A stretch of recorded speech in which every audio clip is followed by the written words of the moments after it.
नमस्कार दर्शकों, स्वागत है आपको सच्ची उम्मीद चैनल पर। दर्शकों, आज की यह उपदेश हम एक कहानी के माध्यम से समझेंगे।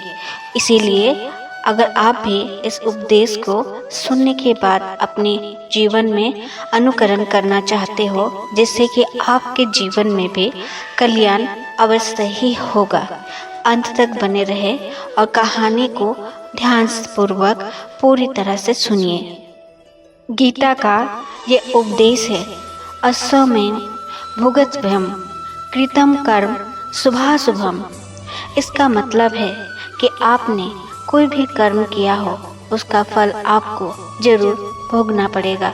अगर आपने अच्छे कर्म किए हो तो जाने अनजाने वो कर्म किसी मुश्किल वक्त में बचा ही लेंगे। अगर आपने गलत कर्म किया है,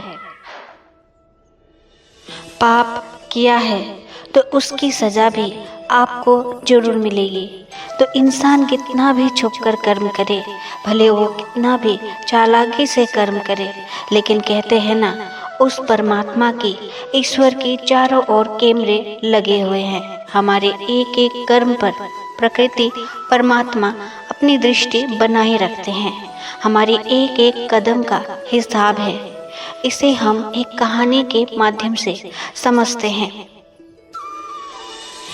एक गांव में दो मित्र रहते थे। उन दोनों ने विचार किया, इस गांव में हम धन नहीं कमा पा रहे हैं। वो दोनों धन कमाने के लिए शहर चले गए। कुछ वर्ष वहाँ रहकर दोनों ने काफ़ी धन कमाए।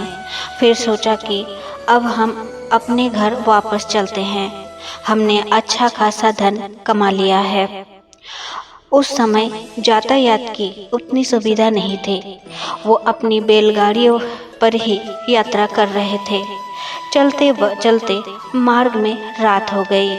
उन्होंने विचार किया कि आज रात हम दोनों यहीं विश्राम करते हैं।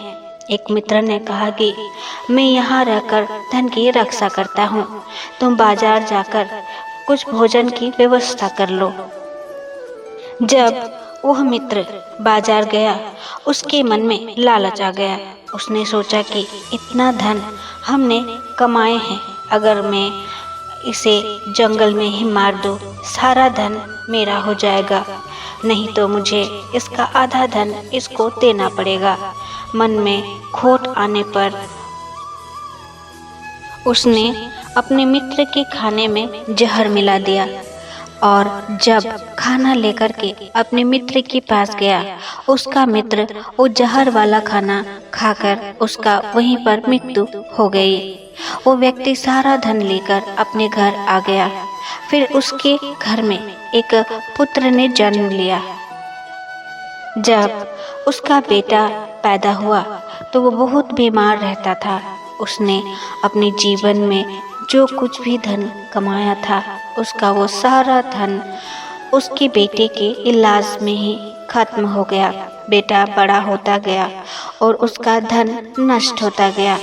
जब उसका बेटा थोड़ा और बड़ा हुआ तो उसके पिता ने पूछा कि बेटा इतना बीमार क्यों रहता है, ठीक क्यों नहीं होता? मैंने अपनी जिंदगी का सब कुछ तुझ पर लगा दिया है, कभी भी तुम्हारी तबीयत ठीक नहीं क्यों होती रहती?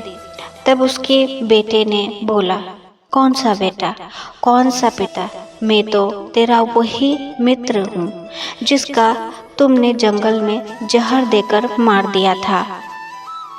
मैंने अपना वही हिसाब पूरा करने के लिए तेरे पुत्र के रूप में तेरे ही घर में आया हूँ।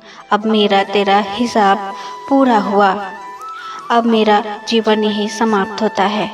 तो गीता का यह उपदेश हमें यही सिखाता है, कोई अपने आप को कितना भी चालबाज समझता हो, होशियार समझता हो, लेकिन उसने अगर गलत कर्म किया है, आज नहीं तो कल उसे उसका फल भोगना पड़ता है। कोई भी व्यक्ति अपने किए हुए कर्म को बिना भोगे छुप नहीं सकता।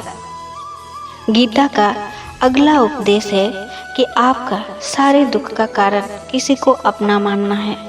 आप कभी गौर करना, आपकी ज़िंदगी की सारे दुख, सारे तकलीफ़ें, सारी चिंताएं वहीं से आते हैं जहां आपका अपमान होता है कि ये मेरा है, ये मेरा अपना है। यहीं से आपका दुख का आना शुरू हो जाता है। आइए इसे भी हम छोटी सी कहानी से समझते हैं। एक व्यक्ति के पास बहुत बड़ा महल था।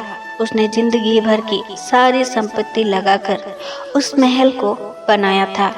आसपास के शहर के लोग उस महल को देखने आते थे। कई बड़े बड़े सेठ उस महल को खरीदने की कोशिश करते थे। इसीलिए वो महल उसका अहंकार हो गया। उसके जीने की वजह भी उसका वो महल ही था। बहुत लगाव था। एक दिन उस महल में आग लग गई और वो कहीं बाजार गया हुआ था। जब वो घर लौटकर वापस आया तो उसने देखा कि उसका घर तो आग में जल रहा है। अपने घर को आग में जलता हुआ देखकर उसे इतना दुख हुआ। उसने कहा कि ये महल नहीं रहेगा तो मैं भी जिंदा नहीं रहूँगा। अगर मेरा महल ही जलकर राख हो जाएगा तो मैं जीकर क्या करूँगा। वो भी उसी आग में छलांग लगाने का कोशिश करने लगा तो किसी दूसरे व्यक्ति ने इसे कल तुम्हारे बेटे ने किसी और को बेच आया है ये कहा।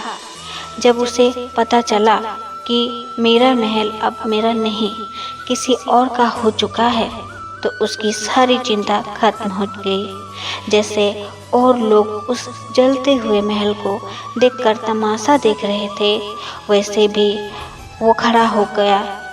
इतने ही देर में उसका बेटा आया।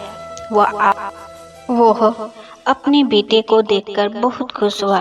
उसे आशीर्वाद देने लगा कि तेरे जैसा बेटा हर माता पिता को दे। बहुत भाग्यशाली माता पिता को मिलता है। तुमने तो मेरी जिंदगी बचा ली। आज इस घर में आग लग रही थी और तुमने कल ही इसका सौदा कर दिया।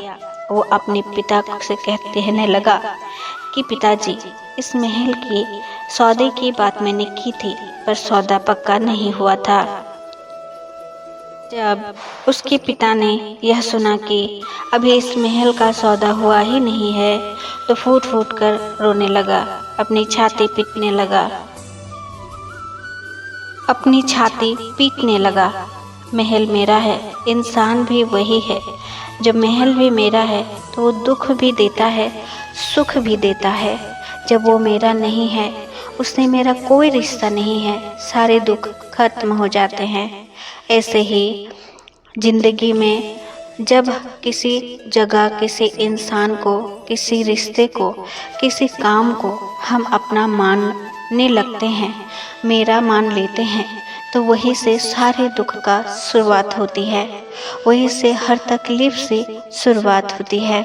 श्रीमद् भागवत गीता की ये उपदेश हमें यही सिखाता है कि आप जैसे ही किसी को अपनी ज़िंदगी जीने की वजह मान लेते हो, इसके बिना तो हम जी ही नहीं सकते, तो फिर वो चीज़, वो इंसान, वो काम आपको बहुत दुख देता है।